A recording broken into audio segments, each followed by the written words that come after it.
Olá, gente, tudo bom? Antes de tratarmos das teses de defesa, faz-se necessário rememorarmos o momento em que é possível a atuação defensória. Existem dois momentos ápice para a defesa no processo penal: após a citação do réu e após a apresentação dos memoriais da acusação. No entanto, os memoriais serão objeto de estudos em outra unidade, tá bom? Tudo começa quando o réu é acusado formalmente, através da denúncia ou da queixa-crime. Após este momento, em regra, conforme o artigo 395 do CPP, se o juiz não rejeitar a inicial, ordenará a citação do réu para que apresente a sua resposta. Quero alertar a vocês que desde 2008, o réu já não é citado para comparecer ao interrogatório, mas sim citado para oferecer resposta, denominada em muitos livros como defesa inicial, defesa prévia ou defesa preliminar. Essa resposta à acusação, conforme o artigo 396 do CPP, deverá conter todas as teses possíveis a serem aduzidas. Veremos também que, a depender da técnica de defesa, nem tudo vale a pena ser dito neste momento. A citação é o primeiro ato de chamamento do réu ao processo para defender-se. Tecnicamente, sequer pode-se dizer que existe a figura do réu ou do acusado antes disso, ou pelo menos ele não sabe. Há, conforme previsto no CPP, a partir do artigo 355, diversos tipos de citação. Destacamos a regra, que é a citação pessoal ou por mandado. No processo penal, não existe citação com carta, com aviso de recebimento, devendo ser realizada pelo oficial de justiça na pessoa do réu. Nem mesmo o advogado pode receber citação pelo réu no âmbito penal, nem que este tenha outorgado poderes para isso. O mandado citatório deve conter, além de outros requisitos, o juízo expedidor, o crime imputado e, principalmente, o prazo legal de 10 dias de defesa. Isso tem que estar expresso no mandado, bem como o alerta de que tal defesa tem que ser feita por advogado constituído, sob pena de lhe ser nomeado um defensor público. A contagem do prazo, conforme o artigo 798 do CPP, dá-se no dia útil seguinte imediata à citação, ou seja, não precisa esperar o mandado ser anexado ao processo. A citação por hora certa é utilizada quando o réu, de forma proposital, obstaculiza o recebimento do mandado citatório. Neste caso, o oficial de justiça certifica tal situação, intima o familiar ou vizinho do réu, dando-lhe ciência de que haverá o retorno em hora e dia determinados para citar o acusado. Mesmo que o réu não esteja presente, será considerada válida a citação e o prazo indicado. Recomendo a leitura do artigo 362 do CPP para que vocês possam aprofundar. Quando o réu está em local incerto e não sabido, ou seja, não se sabe o paradeiro dele, a citação é feita por edital. Caso ele não compareça, nem constitua advogado de defesa no prazo determinado em edital, o processo e o prazo prescricional serão suspensos até o dia em que o réu retornar. O processo não tem condições de continuar neste caso porque não há como o réu se defender verdadeiramente.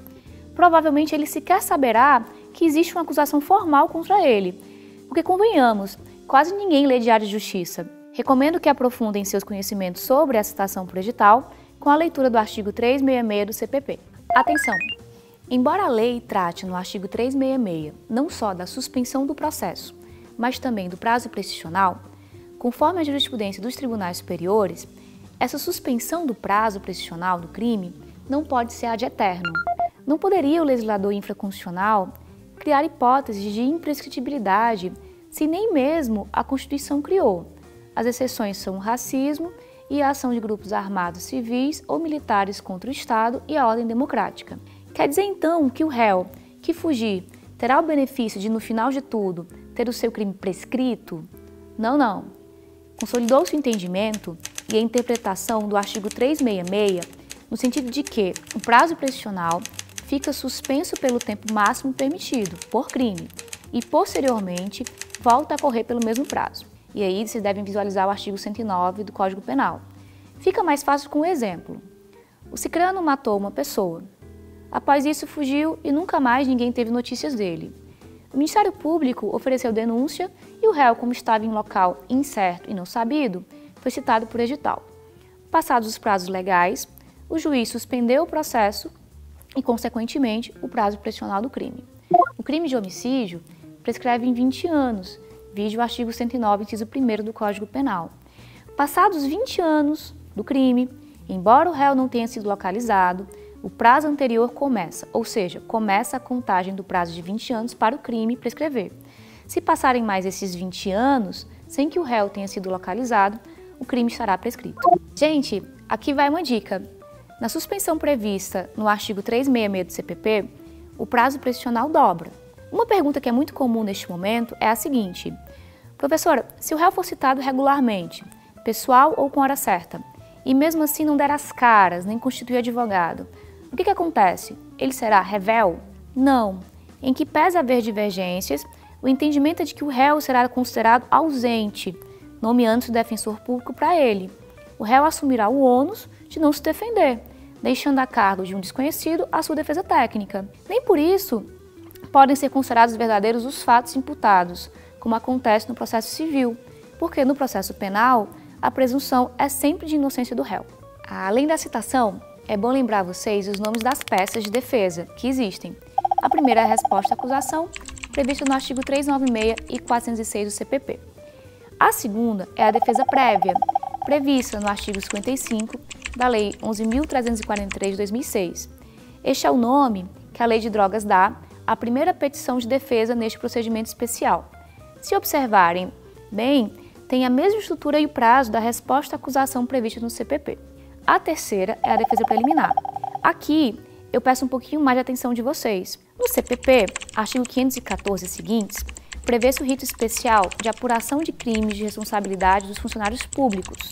Neste procedimento, tem-se duas defesas iniciais. Uma é a defesa preliminar, na qual o réu é intimado a apresentá-lo no prazo de 15 dias, e se esta não convencer o juízo, o réu será citado para apresentar a resposta à acusação no prazo de 10 dias, nos moldes do artigo 396 do CPP. Essa defesa preliminar consiste em aduzir que os fatos imputados são meros fatos administrativos, que não ensejam punição criminal, etc. E só acontece em crimes afiançáveis. No próximo vídeo, vocês verão quais são as principais teses que podem ser aduzidas em sede de resposta à acusação. Até mais!